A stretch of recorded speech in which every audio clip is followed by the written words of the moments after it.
Should also say that before we hand over to Charlie that this is being recorded, and for people who can't attend, we'll be looking to send that out post the event in the next couple of days. But Charlie, I'll hand over to you for fixed interest. Thanks, Mark. Good morning, everyone. I'm a portfolio manager at Bond Advisor, and I have a background in credit research. And today I'm going to talk to you about what's happening in interest rates, what's happening in credit markets, what's happening in hybrid markets, and then also touch on the defensive SMA, as Mark alluded to. Thanks for having us in today, and thanks for listening in on the call. We go to the next slide. Oh, yeah, cool, great. So the first place to start in fixed interest is always the cash rate. And last year I spoke to you all and I said that there would be no cuts in 2024, and that was an out of consensus call, and we had it with pretty strong conviction. Today the outlook's a lot more uncertain for us, and we don't have a lot of conviction either way. The market is pricing in a couple more cuts, and that's what I'm showing you here on the left-hand side in Australia. The red line is showing what the RBA cash rate is and was, and then in the teal on that left-hand side is showing you where futures markets are suggesting the cash rate will head. And on the right-hand side, I've got the same chart for you in the US. It does say the RBA there, but that's wrong. That's actually the US Fed lower funds rate. I think what people need to recognise is that people are talking about a couple of cuts coming into the market, and that's great for some, not for others. But what's interesting and what not a lot of people are talking about is what's happening at the back end of those charts that I'm showing you here, which is actually, although there's cuts priced into the market, as time goes by the time you get to about mid-2026, futures markets are actually pricing that short-term interest rates will actually go back up again. We think that the pricing in that markets has currently is appropriate, and I'll allude into that as to why. It's got to do with services inflation, it's got to do with fiscal spending, and I've got some charts to talk to you about that. But for rates to get much lower than where they're currently priced in today in terms of the future, you need to have a market-wide sell-off causing liquidity problems into the market, which is a tail-type risk event, and that is near impossible to price for. We go to the next slide. So the left-hand side is showing you the RBA's collective data on term deposit rates, and this is the 3-year tenor that I'm showing you. And I've also, that's in teal, and on the left also in red there, I'm showing you what the bond yield is in the swap market, which is the deepest, most liquid market in Australia, for the equivalent tenor. And it gives you an indication of whether you're getting good bang for your buck in term deposits versus the bond market, because bonds price off the swap curve. And on the right-hand side here, you can actually see that when you look at the difference between these two, right now, term deposits are relatively expensive. You can probably get about a 75 basis point per annum differential that is better in the bond market versus the term deposit market. So, Charlie, just when you mentioned the word tenure, you're just talking about the term of the instrument? That's correct, yeah. Yep. Nice and simple. If we go to the next slide, please. Okay, so what I also wanted to show was, because a lot of people misunderstand how our bond portfolios can perform relative to term deposits. And the left-hand side chart looks a little bit complicated. The right-hand side is just a zoomed-in version of this chart. And what I'm showing you in orange is what the 12-month realised return has been in the prime defensive SMA versus what the equivalent return you would have got if you invested in a 1-year term deposit rate. And in teal, what I'm showing you there is actually the average differential through time. Now, the prime defensive SMA has been going for a long time, and the SMA has consistently done about nearly 2% better than term deposits on average. And that said, that comes with a lot better liquidity characteristics. You can get your money out on a daily basis in this portfolio, whereas with term deposits, you are locked up for that term. The right-hand side is just showing you that as rates have gone up, the differential has actually improved. So it's a near 3% differential now. And one of the things I'm also trying to show on the right-hand side is also reflective of a change in the portfolio. So since we started advising on the portfolio, one of the things that we've done is taken a lot of interest rate risk out of the portfolio and taken in a lot more predictable credit risk. And that leads to returns that are more stable, because you can see on the left that there is some oscillation in previous sell-off events. We go to the next slide, please. Okay, so second part of bond markets, fixed income markets, is looking at what's happening in the 10-year part of the curve. So that's a 10-year term, as Mark alluded to. And so this is a far longer term picture of how markets are speculating on the health of the economy. And something quite strange has happened in the bond market at the longer end of the curve, which is what I'm talking about here, which is cash rates have started to fall, but bond yields actually have risen since this has occurred. That's very unusual. It's actually almost never happened. And why is this? Is initially quite puzzling, but when you look at the right-hand side chart, what we're trying to show you is what the market thinks the long-term average inflation rate will be over the next decade, right? So a very long-term measure of what inflation looks like. Now, it's typical that when cash rates start to fall, they fall because the economy is slowing, and at the same time, inflation is slowing considerably. Now, what this chart on the right-hand side is showing us is that the market actually doesn't expect inflation to fall that much over the longer term, and it's actually at elevated levels compared to the past 20 years. And so this is when you see in the press the notion of the inflation uncertainty premium, this is exactly what is being spoken about. And that's why long end yields are staying higher than they typically would otherwise when cash rates are falling. We go to the following slide. On the left-hand side, I'm showing you the 2-year yield, which is at the front end of the yield curve. And the 2-year yield curve is a really, really good point to predict what's going to happen with cash rates in the future. It's a very good indicator. And you can see that the 2-year yield has fallen, but it's actually kind of almost stabilized where it is. And that's coming back to that notion of higher for longer being priced into the market, even with a few more cuts being baked in. Now, why is this? Why is there this inflation uncertainty premium? Why is the bond market concerned? The right-hand side is giving you a good indication of why that is. And it's because there's some parts of inflation that are too high still, right? So it is true that the CPI number has come down, but when you look into some of the underlying components, there is still some concerns that the bond market is harbouring. And one of those in particular is services inflation. So inflation can be broadly split into goods and services.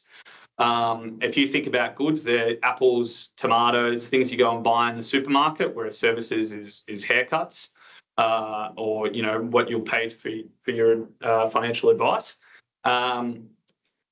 Services inflation by definition is sticky. Your hairdressers, the price of your hairdresser doesn't go up or down with the market. But when you go into Coles and Woolies, you'll see that the tomato prices do actually fluctuate. And so the fact that services inflation is still above 4% has quite a lot of people concerned about the longer term outlook, because it's referred to, you'll hear people talk about sticky inflation. Well, this is exactly what they're talking about. We go to the next slide. Okay, the AT1 hybrid market. I could talk about this for days, but I won't. I'll try and talk about it as concisely as I can. For those that aren't aware, AT1 hybrids are being phased out by APRA for banks. Insurers will still issue AT1 hybrids onto the ASX market. But what I'm showing you there in orange is the size of the insurance market versus the size of Macquarie and the majors. And you can see that it is tiny. So this market is going to go from being $40 billion to a couple odd billion. It's a massive shrink. What's also concerning for us is now this market is probably as good as it gets now. And it's one of the reasons that we've been selling out of this market in our portfolios. And the reason why is because liquidity is going to quickly drain from this market. And you can see that that's already happening in the yellow chart. Liquidity on a last 12-month basis, normalized for the size of the market, is as low as it's ever been. And when you get poor liquidity in markets, that's where you get mispricings, and that's not where we want to be. If we go to the next slide, I'll just quickly talk about all-in yields on the left-hand side. So people like AT1 hybrids still because the yield is high, but that's true everywhere in bond markets. So don't fall into this fallacy of chasing the yield, because yields are high everywhere. And on the right-hand side, what I'm trying to show is stripping out this impact of higher base rates, and just look at what's happening with what's called credit spread, which is your risk of the compensation you're receiving for the risk of default. Now, senior bonds we think are still very attractive, so we're taking more risk there. And even though we're getting paid less, we're taking on less risk. And so one of the things we've been doing is selling AT1 hybrids and selling Tier 2 bonds. We go to the next slide. Just quickly, Australia is sending quite conflicting signals about where its economy is heading. On the right-hand side, you can see that unemployment is still at decade lows. On the left-hand side, however, corporate insolvencies are at almost record levels as far as the data goes.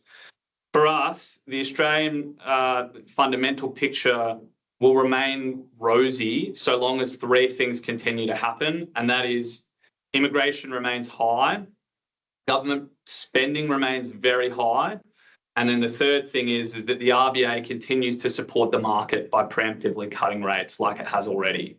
So we think that keeps the can of the economy ticking along. And if you lose any of those three things, that's where the fundamental picture will start to fall about.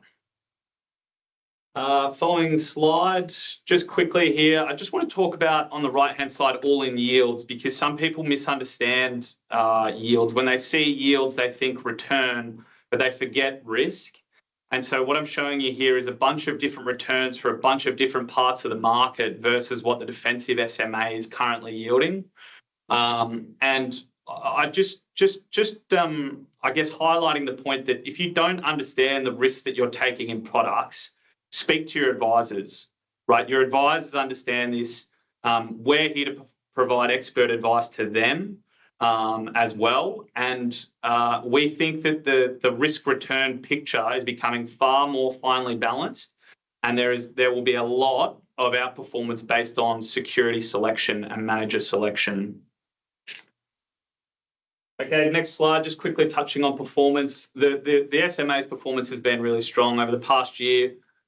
We've done over 7%, 2-year per annum, 6.5%. That's beating our target. It's also beating any kind of slice and dicing of the Australian bond market, whether you want a duration-based index or a credit-only index. We're beating both of those. And we're doing this without taking a lot of risk into the market. So we're leveraging off the fact that rates are high, but we're taking a lot of risk that the Australian banking system will fail. And that's a risk that we're very happy to bet on. Quickly to the next slide. One of the other things just to show you on the performance side of things is actually the performance has been really stable. So one of the things that we've really tried to emphasize for the portfolio on a backward and forward basis is making sure that the returns are consistent and stable. You know, this needs to be a product that you are certain the capital will be there when you need it. And that's why we've taken a lot of interest rate risk out of the portfolio. The positioning of the portfolio is shown there. Just quickly to touch on, I'm running out of time, but we're expecting a forward yield in the portfolio of about 5.8%. That will vary depending on where cash rates end up. But we're currently pricing in those market cuts into that number there. And for those that really want to dive deep into the data on the next slide, where we're splitting out the components of risk and return of the underlying components of the portfolio. On the left-hand side, we're looking at return versus interest rate risk. And on the right-hand side, we're looking at return versus credit risk. This is all a little bit complicated, but if you want to chat to us further about it, or your advisor further about it, they certainly understand this. So thank you very much for your time. Thanks to Prime for having me in today, and I'll hand back. Charlie, just before you do, we do move on to Jonathan's piece. I think just in terms, because you covered a lot of ground. Yeah. In terms of key takeaways, I think one of the key things is a lot of our clients have invested in hybrids over many years, but what we're saying at the moment is, well, what we're saying emphatically is that market's closed and that they will trail off. So by the time we get to 2032, hybrids will be for banks anyway, I think, in the past. So hybrids, but also the way they're priced at the moment is expensive. So there's an opportunity to perhaps take profits in some of those things. Yeah. And I think to bring to light the performance of the defensive SMA, one of the, I guess, the periods where probably most happy about the defensive SMA is when we went from zero interest rate up to 4.35. We had a lot of activity in bond markets. Yeah. And in fact, I think bonds during that time were something like a negative 15%. Yeah. So people think of bonds as being safe, but they actually were down substantially during that period. And I think that's where the conservative and measured approach with the defensive SMA sort of held up. We've had that consistency of yield through the journey. Yeah, I think it is very, very hard to make a living punting on interest rates. It is extremely difficult to know exactly what will happen, and that's interest rate risk in fixed income markets. Yeah. And that interest rate risk is why those traditional bond funds were down 15%. Yeah. So there is a time for interest rate risk, and for particular clients, it makes a lot of sense. But for a lot, particularly those that are getting close to retirement or in retirement, it doesn't necessarily make a lot of sense because you bring back in market risk and timing risk into your portfolio. And so that's why we've taken it out of this one. Yeah, I guess the other major takeaway out of what you've presented is the higher for longer. Yes, market has priced in some interest rates cuts for perhaps later in the year. Yeah. But in terms of the way we look at our portfolio and we think about that, it's probably not going to be too many huge changes on the portfolio if we start looking out 2 and 3 years and we get some comfort that we can still get some pretty decent returns. Yeah, 100%. Cool. Thank you. Jonathan, international markets. It's a hectic period at the moment. Every day you sort of wake up, look at the news and get a new headline. So over to you. Well, thank you. And if we go to the next slide, and obviously we've already done the disclaimer, but more than ever, we've seen a recent example that past performance isn't necessarily indicative. A lot of people that felt very clever last year are a little bit worried at the moment. And as Charlie just alluded to, things can change, and market timing in this environment is sort of pretty difficult. But even more difficult than that, if you go to the next slide, is the hospital pass that Mark passed me. Talk about Trump and its impact on international markets. Because a lot of what you might have thought, just expecting that Trump would do exactly what he said he was going to do, sort of has not exactly come to pass. And we'll get into that. There's been some sort of surprising outcomes. And another thing I want to sort of talk about is whenever you talk about Trump, you're talking about polarization and different views, and it gets quite emotional. And, you might have come across this at the odd barbecue or dinner party. So what I do is, as any sort of economist worth his salt, rather than just give you my view, because then I'm probably going to annoy more than, no matter how centrist I try to be, whenever you talk about Trump, you're going to annoy someone. So I've come up with 3 different views, and also said to the guys here that we put together a sort of cheat sheet, a 1-pager on what these 3 people would say about markets at the moment. And that's kind of like a bit of a primer, maybe, and if you're interested in that, the Prime guys will send that to you. And there's another side to that is I've found it's very useful to stick your head in the bit that you disagree about the most, to sort of embrace that cognitive dissonance, and try and understand what's going on rather than just sort of, feeling emotional about it, because it's very, very easy. And a typical example is I was sitting down at a conference about a month ago, and this lady here, Dr. Pippa Malmgren, was being beamed in from Washington, and she's quite an interesting one, actually. Her father served under John F. Kennedy, Lyndon Johnson, and then Richard Nixon and Gerald Ford. So he was a senior aide to all of those presidents, which is not something you'd see these days. She then went on to serve under George W. Bush and was also a special advisor for Barack Obama. So she's sort of seen both sides. But what was really surprising about her presentation was that she was talking about radical transparency, and she's one of these sort of liberal types that's kind of flipped a little bit. And I was on a panel later on the day where we were supposed to kind of sum up this stuff. And one of my fellow panelists, I'll call him John to sort of protect the innocent, leaned over to me at the end and said, right, JR, that's what people call me. I'm going to set this up so that you can tear that apart and you can tell everyone just how that was the worst presentation anyone's ever, had at this conference in 20 years that I've been coming. And I looked at him and said, well, how do you know what I think? And he sort of looked at me blankly, but, you can only think one thing. And then I looked at the comments coming through at this conference, and, they were very, very polarized. There was nothing in the middle. So I thought, these are all my clients. They're financial advisors. I'm going to have to be very careful about what I say. And I've sort of found over the last months, I've continued that and tried to come up with different narratives. And one of the things that was really interesting about Pippa's presentation, it was about radical transparency, not exactly deep state stuff, but kind of we've had sort of 30, 40, even 50 years of Washington kind of justifying things on the basis of national security. And, she talked, with some eloquence about what Trump was doing and the positive upside to that. Another thing that really stood out was she talked about a sort of grand bargain that her contacts in Washington suspected was going on, where Trump was trying to basically come between Putin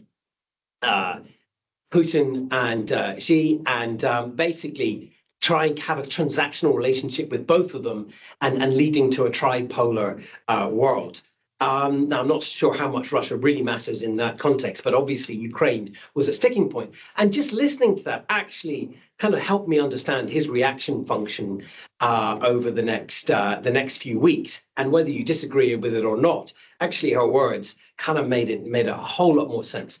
And then if you go to the other end of the extreme, Paul Krugman, he's a Nobel laureate who got his Nobel for work on trade, also wrote extensively for the New York Times, and he's seen as a sort of very left liberal voice, economic voice.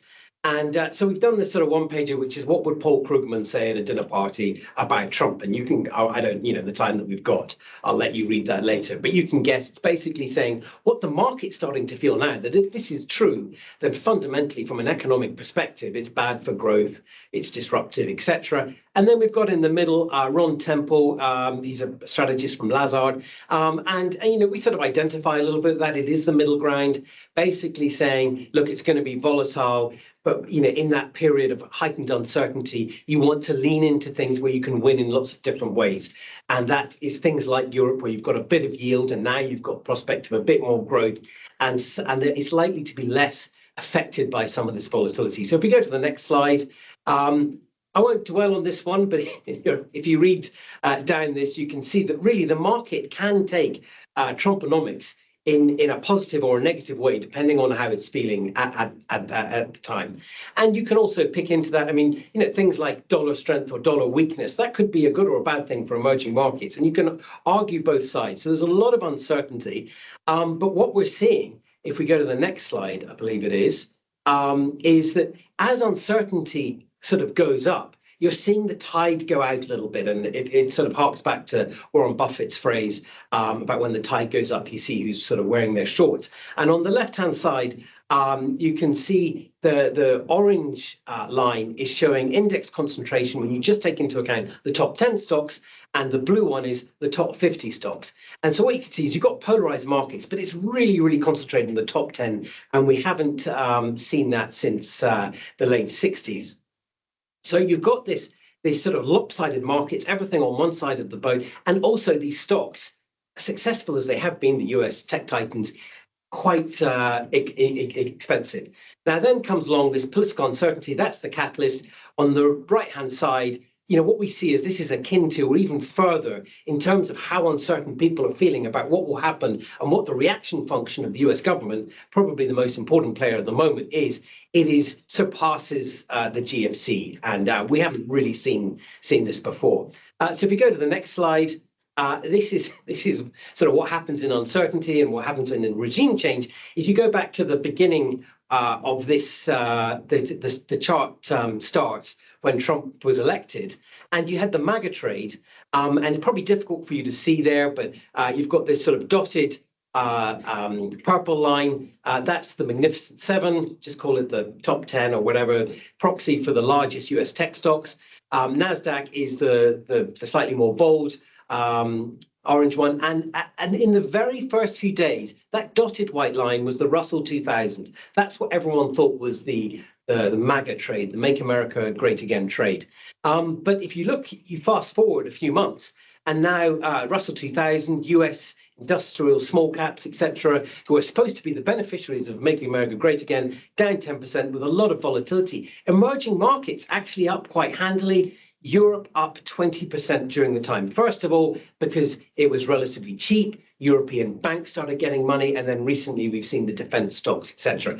Very difficult to predict this stuff. But the common theme there, if you look at the UK and also world small caps in grey ex-US, higher yields and reasonable growth, 10 to 15% growth expected from both of those constituencies. And suddenly people think, well, if the world's different, and maybe that's a less volatile sort of alternative. And it's very much like the post.com situation. And people sort of rotate into these things. And it's not necessarily because they've become super successful. It's just that they're relatively better than the other things looking forward. So if you go to the next slide, how's that affected the international equity portfolio? Well, look, markets were up about 30% last year. The portfolio would have lagged by a few percent. This year, it sort of kept up because it was very much overweight, things like global small caps, Europe, emerging markets, etc., which sort of started to come into favor. But what you've seen in the last few weeks is it's been considerably more defensive. So when the NASDAQ's been down, say 10% in the last few weeks, actually emerging markets, which are supposed to be volatile and cyclical, they've actually been up. So sort of benefiting from that, seeing less downside, so a bit less volatility. And if we go to the next slide, this rather complicated one, and I've got 2 minutes to do this one, so I'm just going to give you the highlights. Normally, I could spend half an hour on this. What this is a forward-looking expected risk return chart. Now, I'm just going to talk to the vertical axis and show you what some of these dots are, but bear in mind that the horizontal axis is showing increasing levels of risk. Now, that little light blue dot is global small caps. Now, if you start off intuitively, 4 or 5% yield, the kind of companies that have been growing in recent years by 10 to 20% per annum earnings growth, you add that and you say, well, actually, they're not that expensive, so maybe they could get re-rated. You might actually even get higher than that. You start off at about 10%, and maybe it's higher if they come sort of more into favor. The dark blue dot is US equities, where you say, well, okay, you've got a starting yield of 2%, and maybe they might sort of grow by 10% if US exceptionalism continues. But then you say, well, maybe what if it didn't? And this is this concept of mean reversion. And what if the margins in US tech, for instance, were threatened by, for instance, there's things like this AI model coming out of China, and that sort of gets questioned over the next few years. What would happen if you had normal margins and normal earnings growth, and actually you get that dot, which is more like 4%, which if you're taking all that risk, which we've seen recently, isn't great bang for buck. And above that, the yellow dots, you can see emerging markets, the same rationale. So all of that says why we're sort of biasing towards all of these other areas which have got more yield support and potentially more ways to win in probably what is going to be a quite uncertain environment. So maybe that gives you no hard and fast answers about what Trump's going to do next, but maybe gives you a framework to think about it and how we're positioned in the context of all that. Thanks, Jonathan. I think for for us at Prime and the International SMA, one of the key things about the portfolio has been the diversification. And there's no doubt over the last couple of years, tech stocks have really led the charge, and they've had pretty impressive periods of growth. But and maybe our portfolios underperformed slightly, a couple of percent, but because we've still had exposure to those things.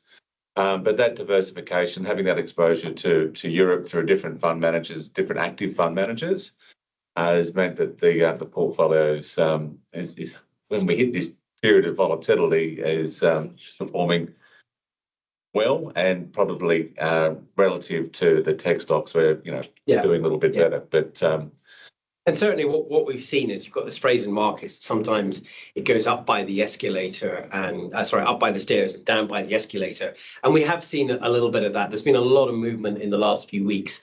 And just by virtue of things like global small caps and emerging markets being up a few percent, and NASDAQ, which was up 40% last year, or 40%, being down by 15% in a short space of time, these things can equalize. That rubber band gets stretched, and then it comes back very quickly sometimes. Yeah, no doubt. International, those tech stocks, the US market accounts for 75% of the global indices, so it's still a big part. But I think prudent to be a little bit and that's a very good point. We're talking about relative positioning. So it's we still have north of 60% of international equities in US equities, but we're kind of leaning against it. And to be honest, there's room to do more if we get a clearer line of sight. Yeah. Thank you. Tim, not dissimilar to international markets and US markets, there's an element where they've got markets have been doing well, but so has their valuations. Absolutely. We've just been through the reporting period, so you've been buried, no doubt. Very busy month getting through those reports.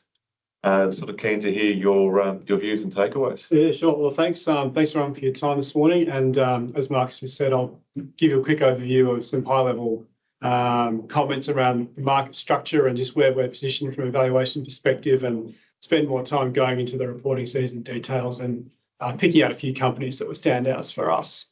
So you can go to the next slide, please, Sean. Sorry, I think I can't say that now. Apologies. So this is something that everyone who's invested in the Aussie market or watched the Aussie market would be aware of, but it's always worth just reiterating that whenever you're talking about buying the Aussie market, you're getting about 50% of your equity weighting in financials and materials, and that's driven by a handful of big miners and a handful of big banks. It's a little bit like going down to Woolworths and you've got 6 aisles for dairy and you've got 4 aisles for cereal. You want some of that, but maybe not want as much as 6 and 4. And you've also got a factor where some of the other pockets of the market where people are trying to tilt away from that skew in the ASX into things like healthcare or IT, where there might be different opportunities with different growth outlooks, different drivers, and you can get away from some of those sector idiosyncrasies. You've got more premium valuations relative to other things in the market. So I think it really pays to actually look under the hood of what's going on, driving the overall market returns and the overall earnings outlook, and you can really do better by hunting for specific companies. So if we flip to the next one, please. This is just a quick chart of the 3 major iron ore names just against the iron ore price, just to crystallise how much these names do actually follow the price of their key commodity, which, I mean, it seems obvious, but you can sometimes forget just how important this is to drive it. Well, for the Aussie economy as a starting point, but also for the aggregate earnings of the ASX. If the sell side starts putting in an iron ore price of 80 or 70 bucks, or I can remember back in 2016, the price really rolled over when we had a cyclical low in the economy. You can see that really knocks the overall earnings in the aggregate numbers for the market over. It's not to say you don't want to own some of these. They're the best in the business, best in class mining stocks between the BHPs and Rio of the world's tier 1 assets, good balance sheets that pay a good yield. But you've got to be mindful that the lion's share of earnings and obviously the stock price outcomes are heavily driven by what's happening with this one commodity. Flip to the next one, please, John. And the other heavy lifters for the market, the banks, There was a lot of commentary around these, in particular last year. They had a great run in 2024. Most of that was the earnings multiple. You can see CBA kind of skews the charts. It's the yellow one shooting like a rocket out of orbit and leaving the others behind. Relative to global comps, relative to the market, relative to its own history, and relative to peers, just very expensive. It deserves a premium. It's got the best franchise. It's got a book of deposits that can help fund its lending, which is a much higher quality source of funding, lowers the cost of funds, etc. So there's reasons it should be at a premium, but it obviously got pretty heavily out of whack with fundamentals, and the other banks sort of went in concert. It's just something to be mindful of when it's a valuation, PE multiple, re-rate doing most of the lifting for your returns rather than earnings. Just go to the next one, please, John. And that's just the broader market. You can see slightly elevated relative to history, but not alarming. You've sort of got the market had about 20 to 25% earnings growth over the next 3 years to get you back to your long run average forward PE, which is, you can see in that bar averaging through in those charts. So we're slightly ahead of that. Market's maybe a little bit expensive, but I'd say it's neither here nor there really in terms of the long-term context. Next one, please. Okay, so into the guts of what we've just been through over the last 4 or 5 weeks. At a high level, you can see the sector returns at the top there, slightly more beats than misses in the aggregate basis. It was a very volatile season, so even though the overall broad earnings snapshot was pretty close to in line and slightly ahead with what analysts had penciled in, the moves were pretty fierce. Stocks that missed were punished, and you really saw that the names that had run hard into the results really struggled to maintain their momentum. Australia's been heavily driven by the momentum factor in markets in recent years. It's been really strong. If you've had good price momentum, it's tended to be a great tailwind. Those names really took a turn for the worse during reporting season. You can see that with the infotech performance. They actually had pretty good earnings relative to expectations. There's nothing wrong on that side.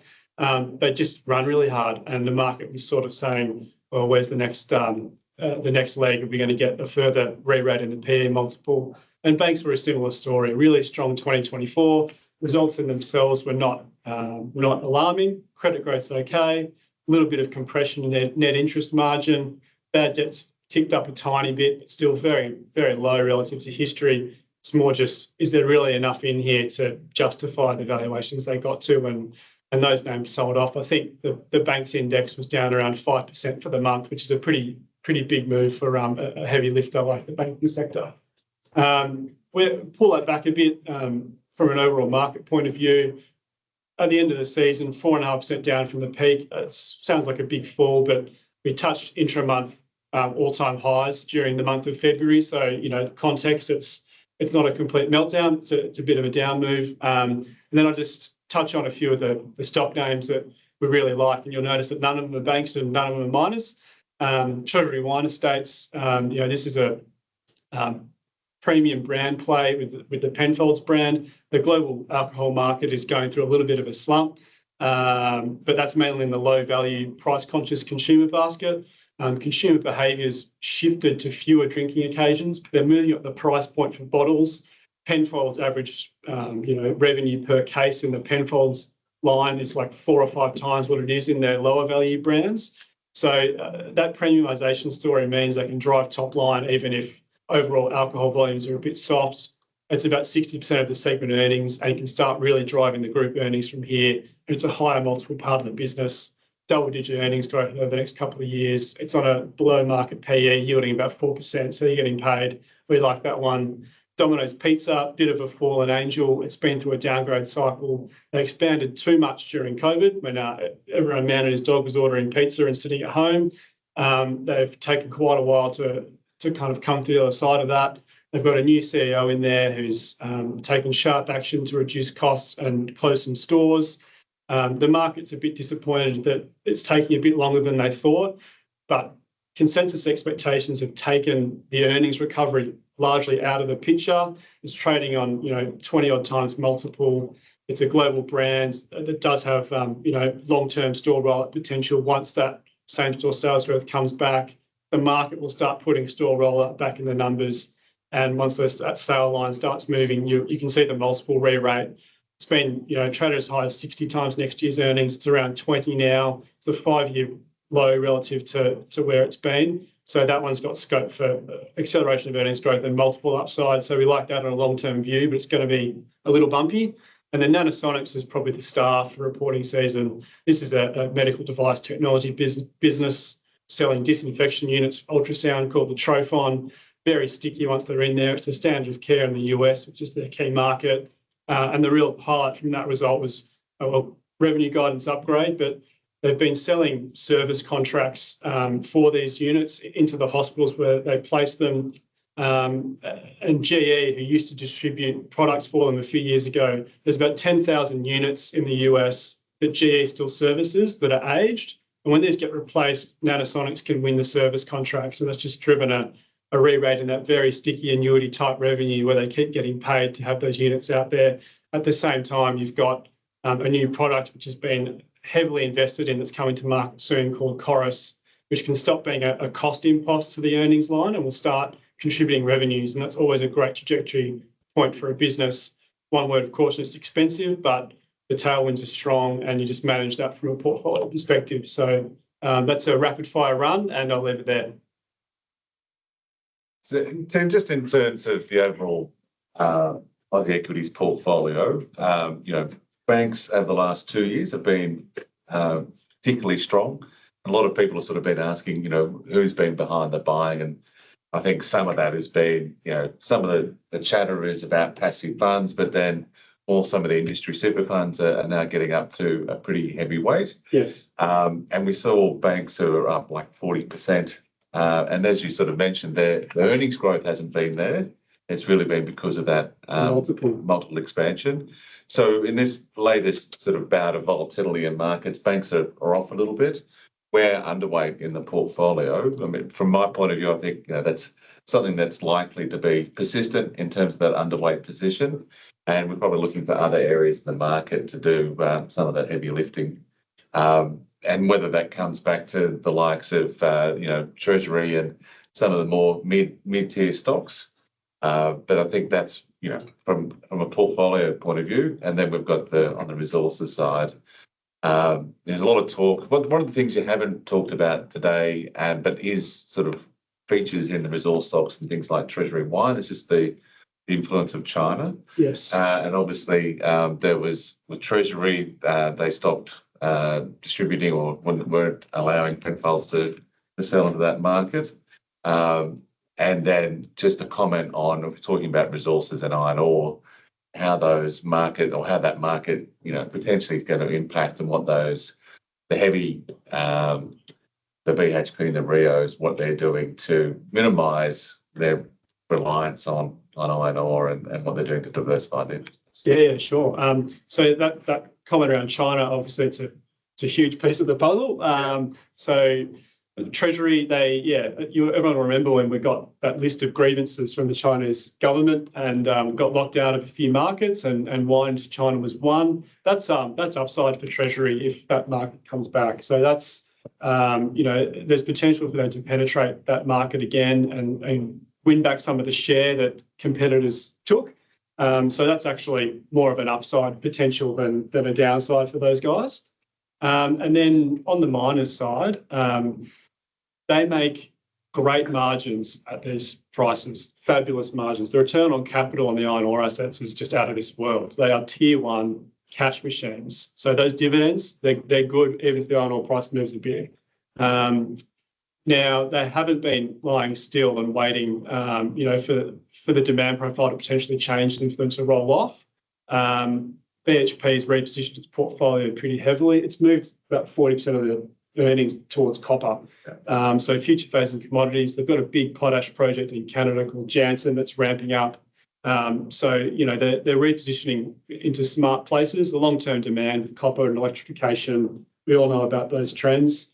they're strong. And so they're using those cash flows to service investors with dividends, and they're also building the platform for the next run of growth. Rio's obviously got great assets in aluminium, and it's also got copper assets as well. Yeah, cool. Thank you. Mark, can I ask? You may. So this is a little bit, and clearly Tim is a colleague of mine, so it's going to be a little bit horribly so. But it is actually, so I look at things from a portfolio construction context, and Tim is sort of more deep in the weeds with the stocks. When you zoom out a little bit, you look long term, we're not going to get the returns that we need to get CPI plus whatever over the next few years from the banks. So we kind of have to own less of them. And then you look at that chart you've got up there. You've talked to the fact that the materials, it's volatile. So there's a risk there. So you want to have sort of not too much there when you look in a total return perspective. And then you look at the things that have done well. They're also constrained. I mean, our utilities, well, it's really Transurban, it's quite expensive.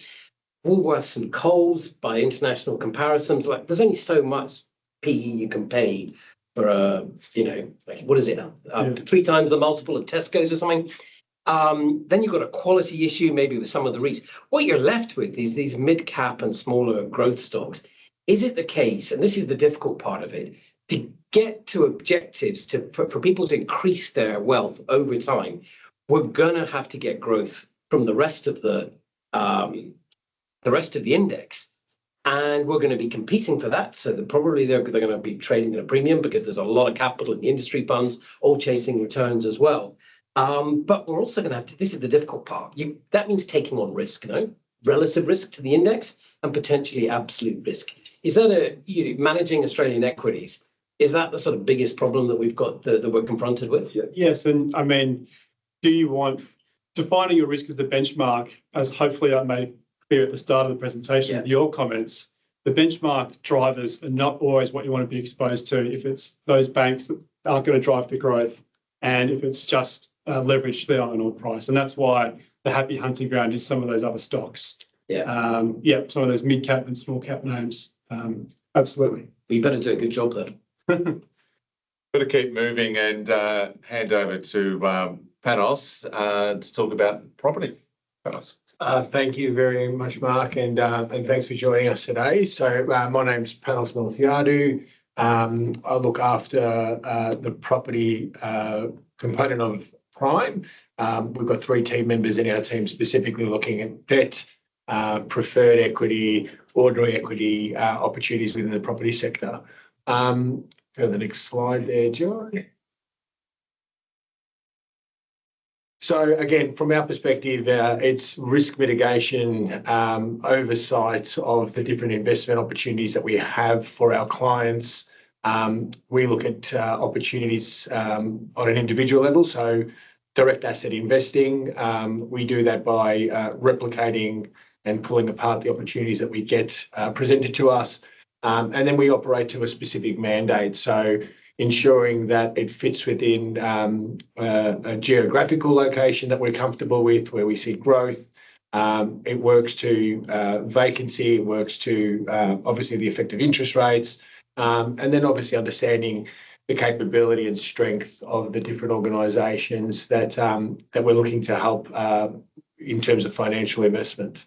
So if I go to the next slide, just to give you a feel of what we're seeing, and a lot of this has changed in recent times with some government incentives as well as the effect to interest rates. So if we look at residential trends specifically, 0.3% of a gain, which isn't overly huge in the context of last month's growth, but is showing us some movements that we were hoping to see with interest rates stabilising. And obviously sentiment. It's still very hard to buy your first home in Australia. 13 years now to establish a 20% deposit. So the entry points are still very hard, which again drives urban sprawl in terms of residential growth, as well as the apartment market as being an offset to traditional homes or established homes to help with affordability. The last 5 years, 28% growth in terms of house pricing, but been pretty flat since 2022. where we saw quite a significant increase. So if you look at a subsector of that, Melbourne now has become probably one of the most affordable locations for housing. It's only recovered by about 6.4%, but dropped quite dramatically from 2022 to where we are today. Commercial trends are definitely improving, and there's subsectors to the commercial marketplace, and office being an outlier for a second, but we've seen improvement. We've seen REITs specifically getting improved operating income. Supply is still very constrained in terms of industrial and or general high volume commercial property. We're seeing growth in industrial by 0.8, retail 1.2 in terms of valuations, all as a result of improved operating incomes.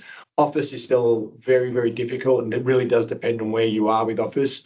Still 18% vacancy in Melbourne as an example, of Victoria, but then we have strong sectors like the Queensland market. Logistic portfolios, again, based on what we saw with growth and distribution centres, still very, very on the up. Harder to break into those markets and establish them with construction costing, but we've seen rental growth increase. Mindful I've got 5 minutes, so I'm going to keep moving quickly. Rates, what does it mean? Sentiment is the first thing. Obviously passed on by all banks. A lot of the mortgage choice surveys have indicated that there's improved optimism out there. Investors are definitely looking to return into the market, but not in Melbourne, based on land tax issues. And then again, the 4 major banks are expecting to see at least another 2 rate cuts, which again will drive further underlying sentiment. We still have a huge supply issue. The 1.2 mil target issued at a federal level, 97% of that has to be issued by the private sector, and the private sector growth hasn't been what it has been over the last 5 years. We've seen approvals up 6.3% in January. And then, but if I look at what the sentiment's done, 21% up year on year, which is our first real indicator that things are starting to improve with supply, but again, at a permitted level rather than a delivery level. And then we've seen the right sort of incentives in the marketplace, specifically if I use off the plan sales. So again, stamp duty reductions, and most states have this. So it's been introduced specifically across the Eastern Seaboard to encourage off the plan selling. We've seen different residential zones. I'll talk to the Victorian one, but 50 new activity zones specifically in Victoria, again, to try and bring on supply in the marketplace. And then we've also seen the foreign investor, which I haven't got up there, but the foreign investor new laws, which basically stops foreign investors buying established homes and drives foreign investor investment into off the plan. Next slide there, Joe. What are we seeing in terms of the outlook? We're expecting a 3.3% growth, 6% in 2026. So we will see prices increase over the next 2 years. And again, one of the things that's driving price growth is supply. The supply forecast between 23 and 26 is expected to be about 4,677 dwellings, or 467,000 dwellings. There's still a massive shortfall by 95,000 dwellings across the country. And again, we're seeing high supply based on our population growth, meaning that pricing obviously will take the effect of increasing.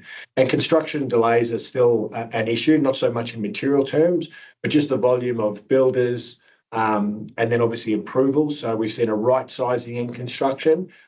Now with increased supply, again, it's another right sizing, so growing the sector back after we've slowed in real terms over the last 3 years. Next slide, Joanne. I just thought I'd quickly just mention one of the current opportunities that we're looking at. Again, a little bit alternative to traditional housing, supporting social infrastructure, specifically in disability. One of the opportunities we're looking at is delivering 32 places, over 16 homes in Queensland, 14% per annum return for our investors, raising $7 million, known sponsor, development approvals in place. The participants for this specific investment have been identified.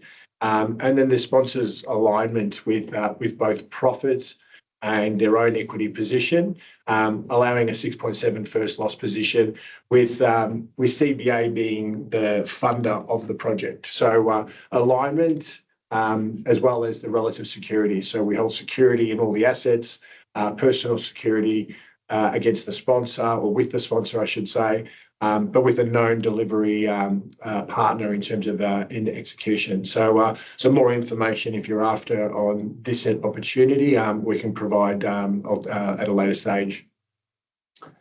I think done. Thank you very much. Just a quick question on that, and also in terms of that last slide, Jai. When Prime, we've done a few of these developments where we're working in the NDIS space. And a lot of those have been probably more in southeast Queensland, which in the news for the cyclone, all those issues. But those how many of those dwellings has that all gone? Like in terms of the number of projects, the number of participants that have got that funding from the government to pay the rent that ultimately finances these things? I think the way to answer it, they've gone really well at this stage, but the way to answer it is that we're not a speculative investor when it comes to social infrastructure. We will only invest in opportunities where it's demand driven. So what we've seen with the current investments is that participation, which is the person with a disability being identified, spoken to about a location and a home before it actually progresses to a development, is key to investing in the sector. If I look at the 5 active projects we have, which equates to about 48 individuals that will be moving into the homes, all identified, meaningful construction as well for the individuals with their specific needs, which gives you a sticky tenant and obviously gives you high yield. One of the assets in particular went to just the open market for sale recently.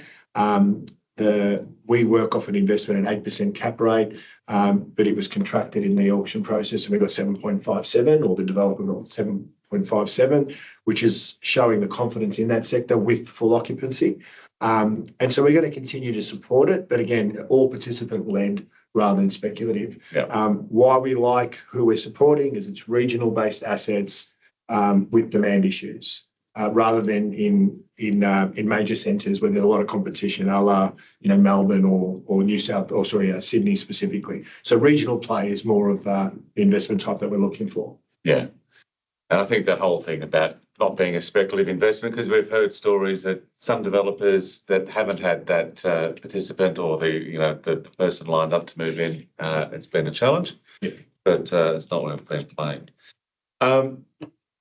In terms of questions, haven't got anything through at